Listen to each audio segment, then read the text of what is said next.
கேட்டுக்கொண்டு இந்த தீர்மானத்தை நான் முன்மொழிகின்றேன். இந்த ஒரு அரசியல் கட்சிக்கு எப்படி இருந்தாலும் கூட பாரதிய ஜனதா கட்சிக்கு அடிப்படையில் 2 குழுக்கள் கட்டாயம் இருக்க வேண்டும். ஒன்று ஒழுங்கு நடவடிக்கை குழு, மற்றொன்று தேர்தல் குழு. இந்த 2 குழுக்களையும் இப்போது இருக்கின்ற கொரோனா காலகட்டத்தில் விவாதித்து அத்தனை பேர் முக்கியமான தலைவர் சந்தித்து பேச முடியாத காரணத்தினாலே அந்த ஒட்டுமொத்த அந்த குழுக்களை அமைக்கின்ற அதிகாரத்தை நீங்கள் அத்தனை பேரும் கரகோஷம் எழுப்பி நம்முடைய மாநில தலைவர் மரியாதை திரு முருகன் அவர்களுக்கு கொடுக்குமாறு உங்களை கேட்டுக்கொள்கிறேன். ஆமோதிக்குமாறு கேட்டுக்கொள்கிறேன். ஓம்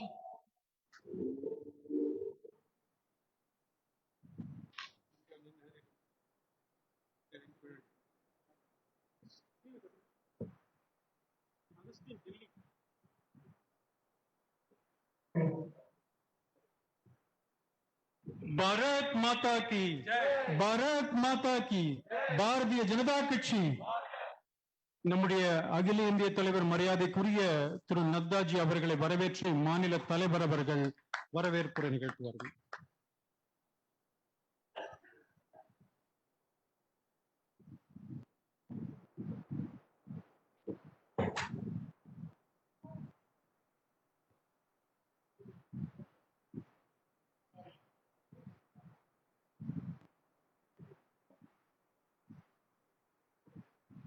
முதலாம் மாநில செயற்குழு கூட்டத்திற்கு வருகை புரிந்திருக்கின்ற நம்மளுடைய மரியாதைக்குரிய தேசிய தலைவர் திரு ஜே.பி. நட்டாஜி அவர்களையும் நம்மளுடைய தமிழகத்தினுடைய பொறுப்பாளர் திரு முரளிதர் ராவ்ஜி அவர்களையும் தமிழக பாரதிய ஜனதா கட்சியின் சார்பில் வருக வருக என கரவொலியேற்று அவர்களை வரவேற்கின்றோம். So I welcome our Honorable National President Sri J.P. Nataji for this State Executive Committee. We need our blessing ji. தற்பொழுது நம்மளுடைய தேசிய பொதுச் செயலாளர் மரியாதைக்குரிய முரளிதர் ராவ்ஜி அவர்கள் நம்மளுடைய சார்பில் தமிழக பாரதிய ஜனதா கட்சியின் சார்பில் நம்மளுடைய மரியாதைக்குரிய தேசிய தலைவர் திரு ஜே.பி. நட்டாஜி அவர்களுக்கு மரியாதை செலுத்தி சால்வை அணிவித்து மரியாதை செலுத்துவார்கள். I request Muralidhar Rao to give sal to our national president. Bharat माता की भारत माता की भारत माता की Vetrivel Vetrivel Vetrivel.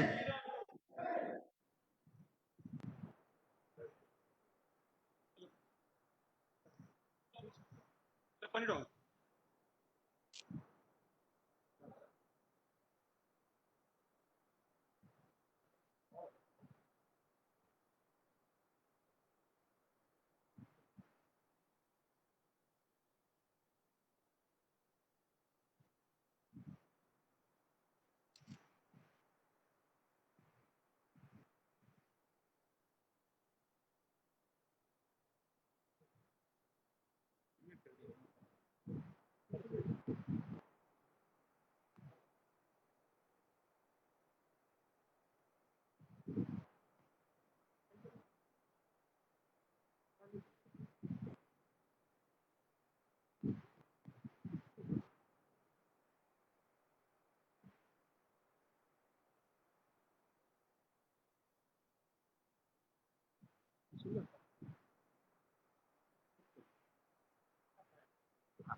Ji, may I request our national president can deliver address to the gathering. Ji.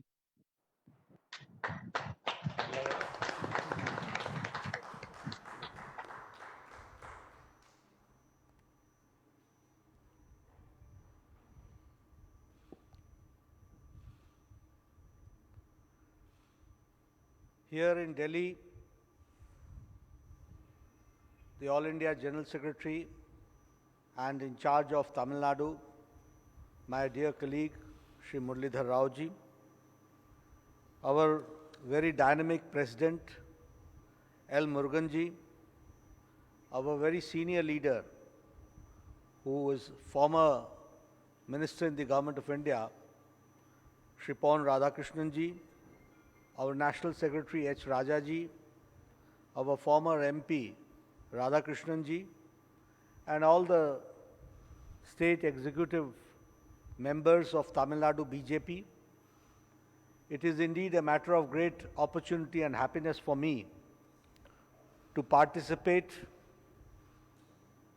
with the Tamil Nadu BJP state executive.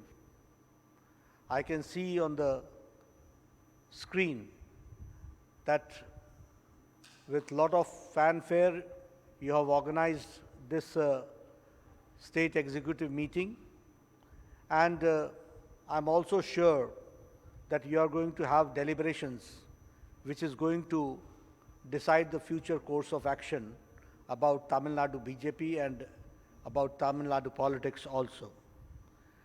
When I talk about Tamil Nadu, we can say that it is a land of temples, very rich culture, architectural beauty, full of revolutionaries and who have contributed in the nation building, freedom fighters, legendary administrators, and worldwide known entrepreneurs.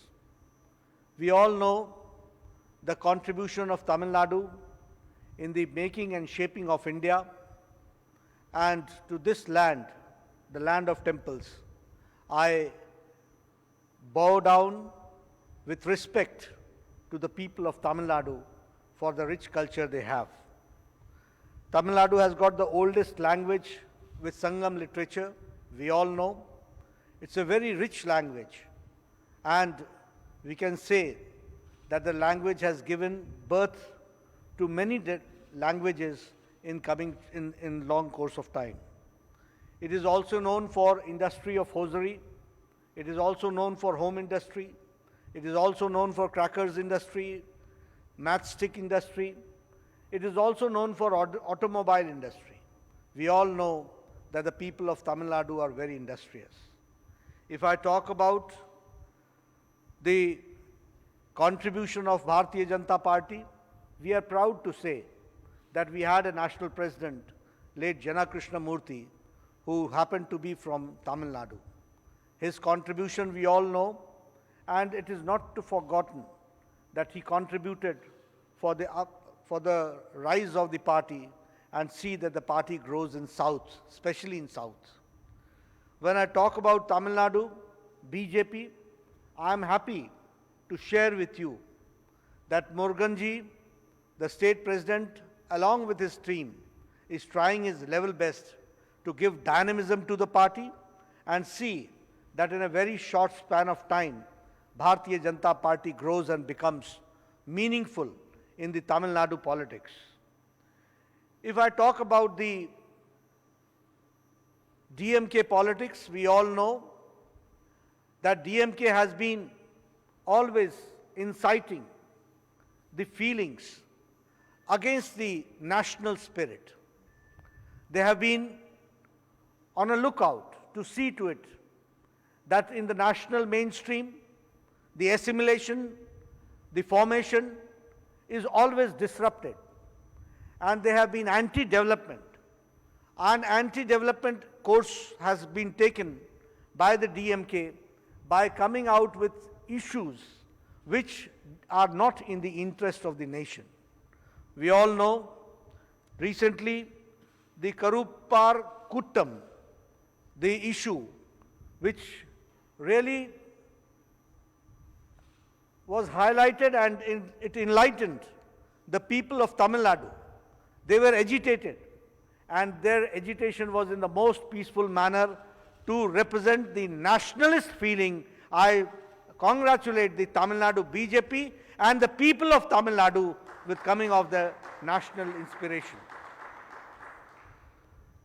We can say that in Tamil Nadu, the DMK and the administration, it has become a sheltering ground for people who are not working in the interest of the nation. We have to see to it. We have to be alert and we have to be active to see to it that we are able to give befitting reply to such people who have been working in the direction which is not in the interest of the nation. There are people who are working against the interest of the nation and they are being provided shelter in Tamil Nadu. I certainly would like to specify here that the administration and the political parties should be on an alert to see to it that divisive forces do not get strength in the land of Tamil Nadu. That is, I would like to request. When I talk about the Bharatiya Janata Party, I am happy to share with you that in coming times, the way the Bharatiya Janata Party is working in Tamil Nadu, we will have a good share in the municipal elections, in the local body elections, and in the coming time in Vidhan Sabha elections also. That is what I would like to suggest. We have to increase our vote share and we have to see to it that how do we go forward as far as the vote share is concerned. I would like to congratulate the Tamil Nadu BJP unit for doing a wonderful job as far as the COVID management is concerned. None of the other parties in this time of lockdown, it was practically the lockdown of the political parties. But in Tamil Nadu, the Bharatiya Janata Party remained active and they did this social work and they also saw to it that the people who are needy should be given the best treatment, and the party, Bharatiya Janata Party, did their best. We all know that under the dynamic leadership of Narendra Modi ji, who led the country from the front as far as the COVID management is concerned, made the country ready to fight COVID management or COVID-19 management. I'm also happy to share with you that he took a very bold decision and a timely decision so that he could prepare the country, 1.3 billion people, to fight the COVID-19 and make the country and the health system and the structures robust to fight out COVID-19. This I would like to say. We all remember that there was no COVID dedicated hospital when the lockdown was imposed. We all know that at that time we had no dedicated beds for COVID management. We all know that the testing facility was minimum. We all know that the ventilator facility was also not up to the mark. But yes, we can say that during the lockdown period, we developed the COVID hospitals, and now we can say that more than 1,500 dedicated COVID hospitals are there. More than 12.5 lakh COVID dedicated beds are there. More than 44,000 ICU beds are there. At that point of time, the testing facility was 1,500 a day. And today the testing facility has crossed 10 lakh per day. That is what I would like to suggest. We did not have ventilators, but Prime Minister Modi encouraged the local entrepreneurs. And you will be happy to note that 50,000 ventilators have been manufactured in India and they are in service. That is, I'd like to say. At that point of time, there was no personal protection equipment, PPE kit, and there was no facility also for personal protection equipment. But now, with the encouragement to the local entrepreneurs, we have got approximately 5 lakh personal protection equipment produced, manufactured day-to-day basis. That is what I would like to suggest. The same way, in Tamil Nadu also, you did a wonderful job in Feed the Needy program. You saw to it that the Mahila Morcha, the Mahila Mandal, and the self-help groups, they come out and they produce and they make the masks, handmade masks. And you did in numbers, in lakhs in numbers as far as face masks is concerned. You also did good job in the Feed the Needy program. You also participated in PM CARES Fund, and you also contributed in the program of joining people in the Arogya Setu. Once again, I congratulate the Bharatiya Janata Party Tamil Nadu unit for doing a good job as far as the social work is concerned. This has given an impression in Tamil Nadu and countrywide that Bharatiya Janata Party workers do not only are interested in power politics, but we have got a social angle also, and we have a social thinking also, and we work for social cause also, and this was depicted. This came out very clear during the time of COVID. That is what I would like to suggest and I would like to say.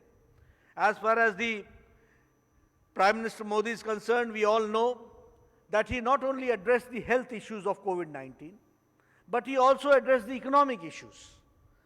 We were able to see to it that in Pradhan Mantri Garib Kalyan Yojana and Garib Kalyan package to the tune of 1,70,000 crores was spent for the people who were in the marginal section of the society, who were deprived and who had to be brought to the mainstream. We are happy to share with you that more than 80 crore people were given 5 kilo of rice or 5 kilo of wheat and 1 kilo of pulses, not for 1 month, not for 2 months. It started in the month of March and it will continue till the month of November. 80 crore people will be getting food so that nobody should remain hungry and everybody should be fed to the maximum. That is what I would like to suggest. Not only that, through Jan Dhan Yojana, Prime Minister Modi ensured that 500 rupees each month for 3 months, March, April and May, it was debited to the needy. 20 crore women were getting 500 for each month, that is 1,500 rupees. They were given through the direct benefit transfer to the people, to the women, 20 crore women of our country. Not only that, the specially abled people and the widows and the old age people, they were getting 1,000 per month for the last 3 months. That was also arranged. Not only that, it was 8 crore free gas cylinders were distributed for 3 months, 3 consecutive months, so that no family should remain with the facility of the cooking gas system. I would like to share with you that the international agencies like UN, international agencies like WHO, commended the work of Prime Minister Modi, and they said that Prime Minister Modi has not only addressed the health issue, he has also addressed the economic issues. That is what I would like to suggest, and that is what I would like to share with you. When I talk about COVID management, I also talk about the Atmanirbhar Bharat package, a package of 20 lakh crores, in which 1 lakh crore was to be given to the MSME sector, and 1 lakh crore, 2 lakh crore, 3 lakh crores, 1 lakh crore, no, sorry, 3 lakh crore was to be given to the MSME sector, and 1 lakh crore was to be given to the agricultural infrastructure sector. And also 5,000 crores was to be given for 50 lakh street vendors. And also 2.5 crore farmers were to be given the advance, the credit, Kisan credit card and Kisan credit facility to the farmers. Here I would like to suggest that Mr. Murugan, along with his team, should see to it that Atmanirbhar package, which the Prime Minister vision is to convert the crisis into an opportunity. Here I would like to suggest that we should see to it that the Atmanirbhar package should be implemented in the land of Tamil Nadu in letter and spirit. This is what we have to do. And for that, we will have to see to it that all the state executive members should know in detail what is Atmanirbhar package and how it is to be implemented. Nearly 1 lakh crore has been dispersed and sanctioned as far as MSME sector is concerned. I would request Muruganji that you hold the video conferences with the MSME sector, engage them and see to it that they get the facility of this MSME collateral loans so that they are able to revive their small industries, and see to it that Tamil Nadu, which is known for home industry, which is known for small scale industry, which is known for medium scale industry, they should flourish. And we have also seen to it that we have changed the definition of MSME sector. So people should take the advantage of it, and we should see that the economic activity in Tamil Nadu comes out with full pace and use the opportunity of this Atmanirbhar package. The same way for farmers, we are going to have 1 lakh crore to be dispersed only for the infrastructure of farmers, only for the value addition of the producers of farmers. So it becomes our prime responsibility. I would request Muruganji and his team to participate in the formation of FPOs, which is known as Farmers Producers Organization. In huge number, all the booth committees should be activated to see to it that these FPOs, in these FPOs, we are involving the farmers, and the progressive farmers should come up and should be the part and parcel of the FPOs, that is the Food Producers Organization. When we will do this, the farmers will be able to understand what do they need from this 1 lakh crore rupees to be spent on the infrastructure at the grassroots level, at the local level. For that, I would request that BJP should take the lead. Prime Minister Modi's vision of changing the crisis into an opportunity in the agriculture field by value addition should be taken as a responsibility of the Bharatiya Janata Party Tamil Nadu unit to see that we are able to bring the farmers into the mainstream. The same way, 50 lakh street vendors are there. 10,000 rupees are to be given to them. We would request that we should see that in Tamil Nadu, in small and big cities, none of the street vendors should be left from taking this advantage of this scheme. And for that also, the party has to be activated, and we have to see to it that all the party workers at the booth level contact the street vendors and activate the banks so that they get the collateral loans and the financial support as far as this Atmanirbhar package is concerned. The same way, I would also request that we should talk about the national education policy. You see, the national education policy, the last education policy came in 1986. And before that, the education policy came in 1968. We all remember, I'm seeing L. Ganeshanji sitting there on the dais. At that point of time, we used to fight when the Rajiv Gandhi was coming out with the new education policy. We had said that this is only a change in the figures. It is just a change. It is not the change as far as the content is concerned, as far as the education policy's spirit is concerned, it is not changed. But now we can say with full command that under the independent India, it is for the first time that under the dynamic leadership of Narendra Modi, we have got an independent education policy, which is Bharat education policy, which is Indian in spirit and letter. That is what we have to understand. The major part, and I would request that we should do a deep study of this national education policy. Every state executive member and the state office bearers should know the main points, what is there in this education policy. We have to form a task force and see to it that it is implemented in letter and spirit. And I would like to share with you that this is an education policy where accessibility is there. Maybe rich, maybe poor. Everybody is going to get a qualitative education. That is first thing of this national education policy. Number two, it is affordability. The affordability is going to remain so that any poor person also is able to send his children to school so that he can get the school education. That is also there. The acceptability level is also there. The medium of education till 8th standard is going to be regional language. You should understand what does this mean. That means that it is not India, it is the Bharat which is going to get educated. It is the people in the rural background who did not get the education and the medium of instruction in the regional language. Now they will get the opportunity, and so the base of education is going to be stronger. This is what we have to understand. It is going to be an education where there will be flexibility. Curricular activities and co-curricular activities and education all will be interchangeable. If a person wants to go for literature, along with music, it will be permitted. Previously, it was not there.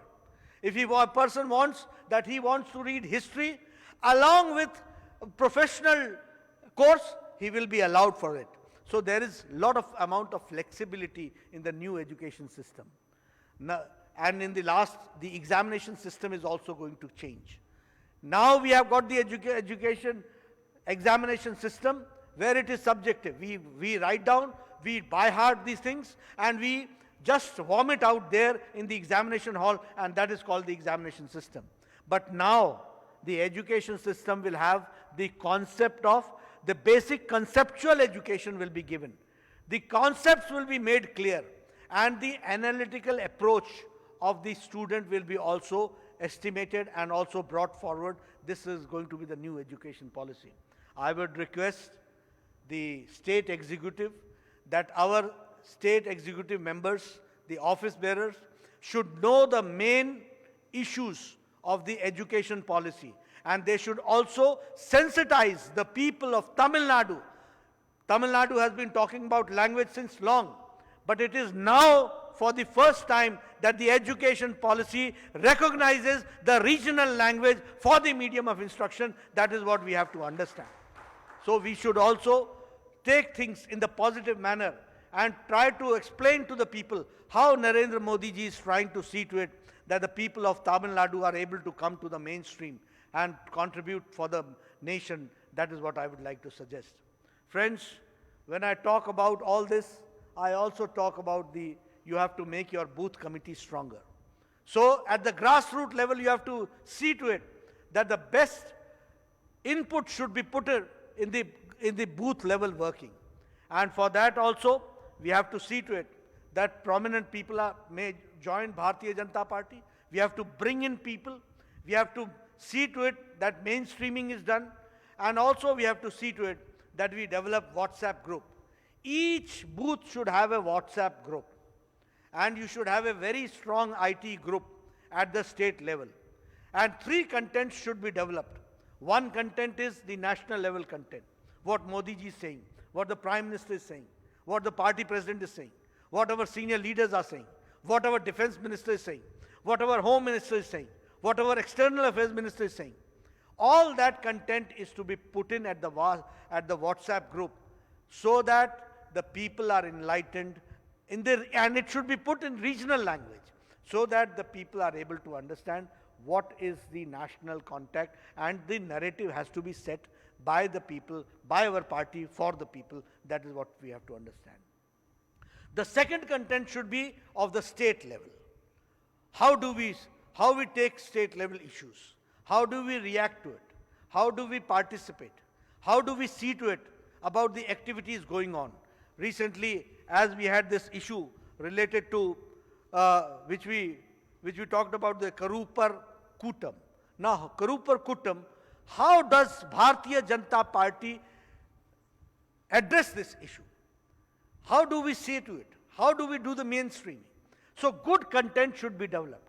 The same way about the education policy, how it is going to be translated into the land of Tamil Nadu. So that should be narrated in the regional language with graphics. And the third is the local issue. How do we address those local issues?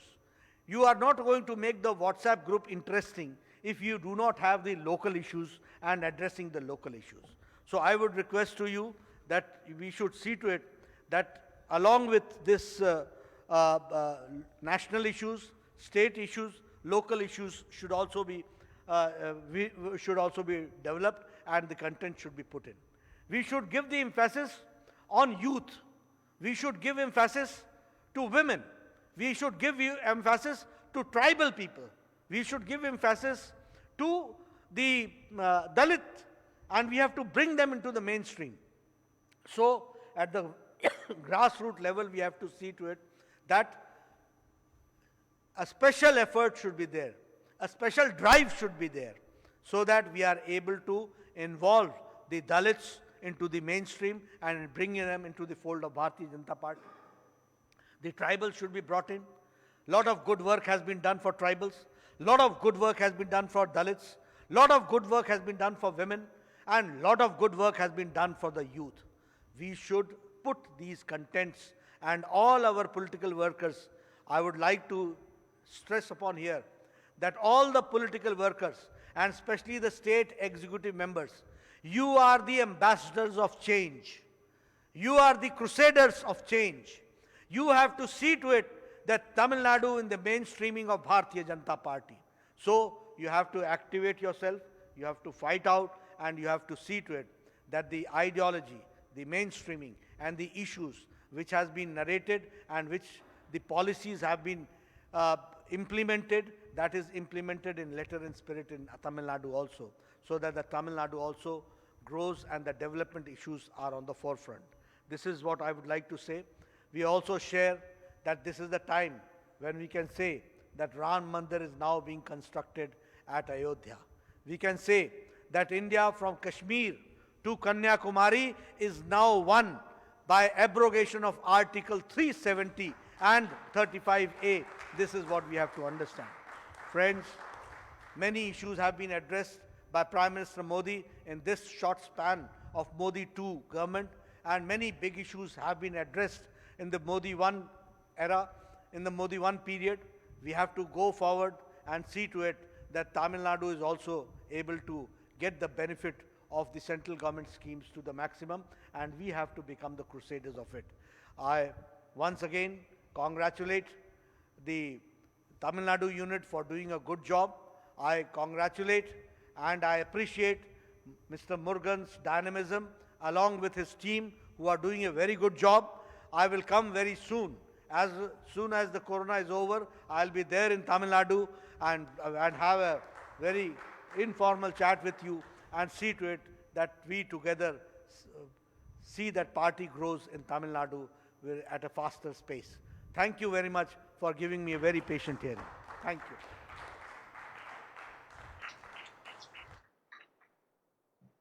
Now I request our State Vice President, Thiru VP Doraiswamy, to deliver vote of thanks to our National President.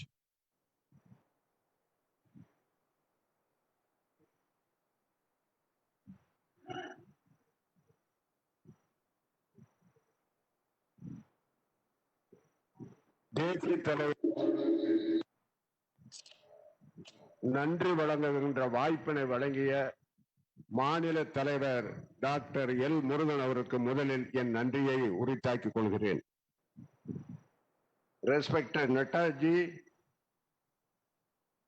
respected Muralidhar Rao, respected senior leader Santosh ji, it is my privilege to express thankfulness today for the state of Bharatiya Janata Party Tamil Nadu for attending video conference meeting today. We are very much honored to work under your valuable guidelines during the pandemic crisis and implementing the welfare schemes in Tamil Nadu. We are proud to say, and I am recollecting all your noble needs and activities to the common mankind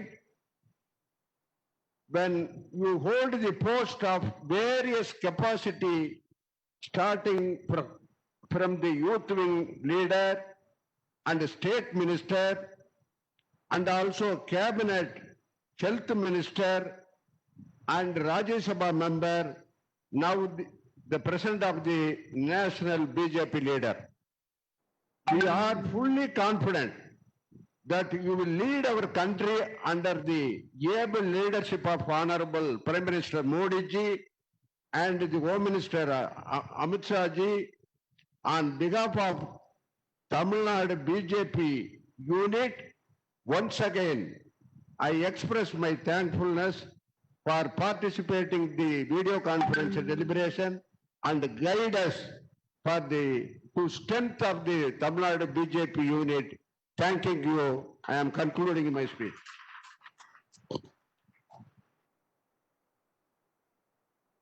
நம்முடைய மாநில துணைத் தலைவர் திரு நரேந்திரன்ஜி அவர்கள் இப்பொழுது அகில இந்திய தலைவருடைய பேச்சை மொழிபெயர்ப்பார்கள்.